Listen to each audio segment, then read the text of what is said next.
Paimon is a powerful demon with origins in ancient Middle Eastern cultures. He is often depicted as a king or prince with a glamorous appearance. According to the Goetia, the lesser key of Solomon the king, Paimon is one of the kings of Jinistan. He was believed to be an angel from the choir of the dominions, or one of the cherubim, or both. Tetapi dikarenakan konten kali ini gue bukan membahas seluruh 72 iblis yang ada di Keys of Solomon ini, gue akan membahas si Paimon aja. Spoiler alert, jadi kalian mesti ngeklik ya beberapa detik. Paimon yang di film Hereditary itu buat apa?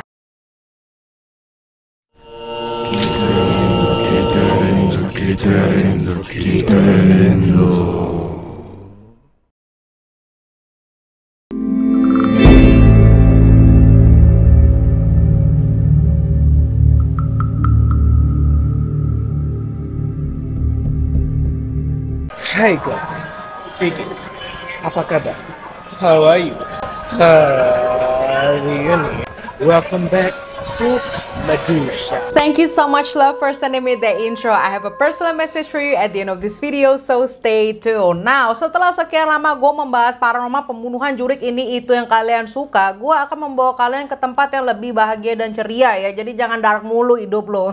Akhirnya gue balik lagi dengan konten Medusa Mythology Series. Tetapi kali ini Medusanya akan ke arifan demonology. Itu gimana bahagia dan cerianya ya. But anyway, setidaknya ini bukan tentang kasus pembunuhan atau jurik-jurik lagi. This is a real topic. It's about demon, y'all. Dan kalau nggak salah terakhir kali gue juga ngebahas iblis Astaroth. Dan kalau kalian belum lihat videonya, go ahead check it out right here atau enggak link in the description, oke? Now, sesuai di judul dan di thumbnail, kali ini gue akan membahas iblis yang namanya Paimon atau biasa disebut King Paimon. Jadi dia ini bukan iblis yang biasa aja, not lesser demon. This is high level demon. Bahkan ia mempunyai julukan lain selain King Paimon, yaitu adalah Lucifer's most obedient. Harusnya gue nggak sebut namanya ya. Let's just say namanya Lucy, yang artinya adalah iblis kepunyaan Lucy yang paling nurut. And I know some of you udah familiar sama foto yang gue taruh di thumbnail, karena itu adalah referensi sebuah film yang dimana memang memfeature tentang iblis Paimon. Let's just get into it daripada intro kepanjangan. Here's Medusa, King Paimon, Lucy's most obedient follower. Let's go.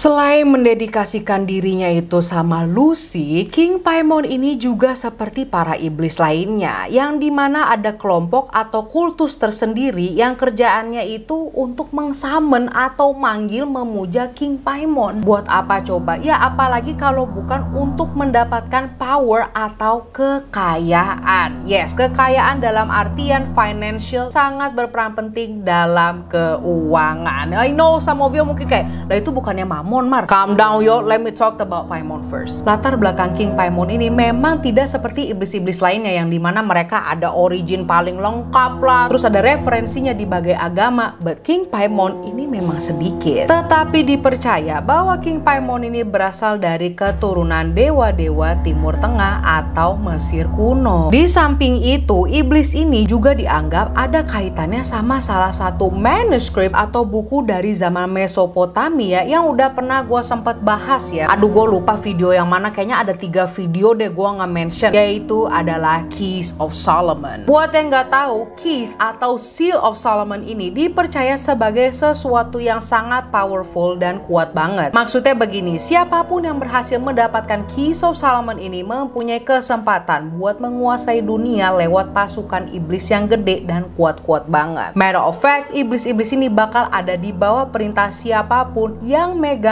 Keys of Solomon. Jadi bisa kebayang gak tuh seberapa kuatnya kalau si King Paimon ini sampai bisa ada di antara yang terkuat. Dan bagi kalian yang udah tahu, Keys of Solomon itu demonnya nggak cuma ada 10 atau 15, tetapi ada 72 iblis.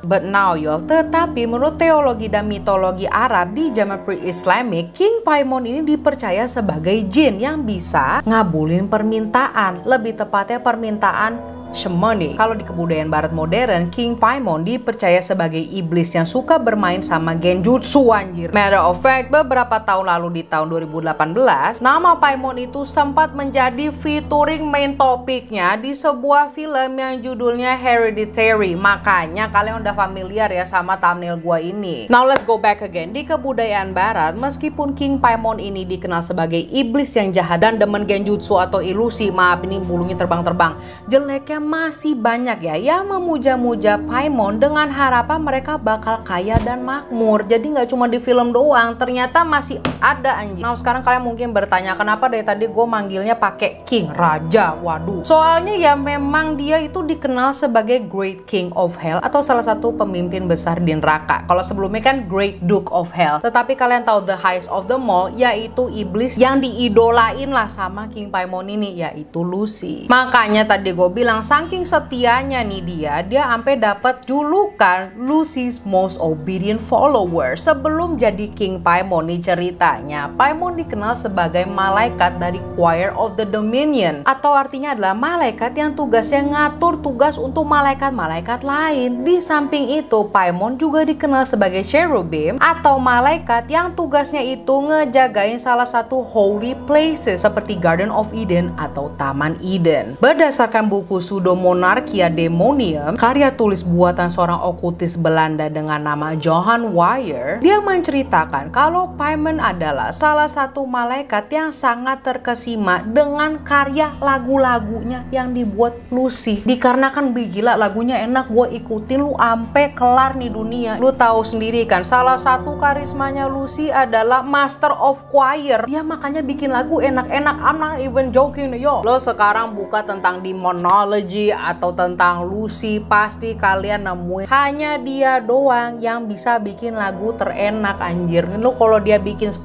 album aja Nah gue balik lagi ya, sekarang lo akhirnya ngerti ya kenapa dia kehook banget sama Lucy, dikarenakan karya-karya lagunya itu, right? Now with that being said, Lucy itu never bothered adanya Paimon, tetapi Paimon ini tetap ngikutin Lucifer kemana aja. Sampai pas Lucy ini memberontak dan perang, Paimon masih tetap ada di samping Lucy untuk membantu. Yang nyatanya at the end of the story, si Paimon ini dikalahin juga sama malaikat Haziel dan mereka dikucilkan di neraka.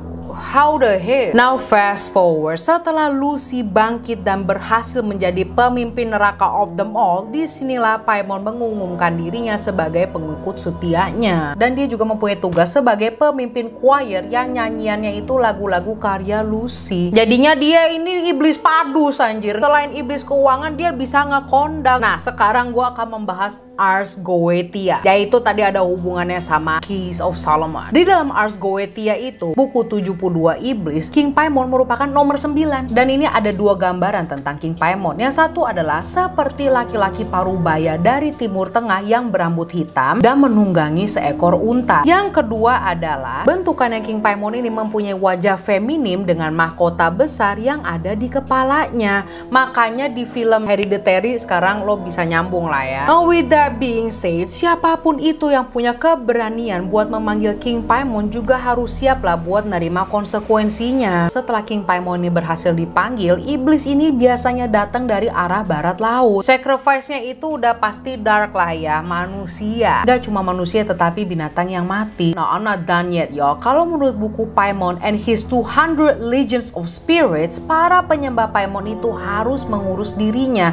Itu gimana maksudnya? Ya dengan maksud penyembah Paimon itu harus presentable atau berpenampilan menarik. Ibarat ya lu mesti skincarean dulu anjir gitu kan, pakai bajunya yang cakep, pakai parfum wangi, jadi mesti cakep. If you ugly, Paimon will not hear you. Gimana ya konsepnya mau nyembah Paimon buat dapet duit gitu, tapi mesti ada modal dulu biar diiyain gitu sama nih iblis. Yang namanya pemanggilan iblis begini, apalagi raja ya, udah jelas mesti dilakuin sama seseorang yang udah berpengalaman. Bahkan agama pagan aja nggak ada yang mau nyentuh ini loh. Dan kalau kalian iseng seperti sama kayak gue memang mencari ya bukan karena gue pengen, gue hanya pengen tahu gitu ya. Kalau memanggil King Paimon itu jangan pakai Ouija board karena dia nggak bakal dengerin. Cause like why the hell lo mau manggil raja iblis pakai papan Ouija doang gitu. Dia juga menambahkan ini, if you want to summon King Paimon, there are ways of doing so. Ada beberapa caranya. Mampus nggak tuh? I would like recommend dia pastinya ngerekomendasiin dong. Ngerekomendasi buku The Demonologist's Guide to Demonic Magic by S. Connolly. Dan di sini kalian bisa ngerti jalannya learning Goetic Magic untuk reach out Paimon. Dan jeleknya gue selalu ngasih tahu kalian cara manggil iblis, apalagi buku-bukunya, termasuk spellbooknya nih yang kayak baru tadi gue sebutin. Tapi y'all do not do it. This is just for educational purposes, oke? Pengetahuan lebih aja.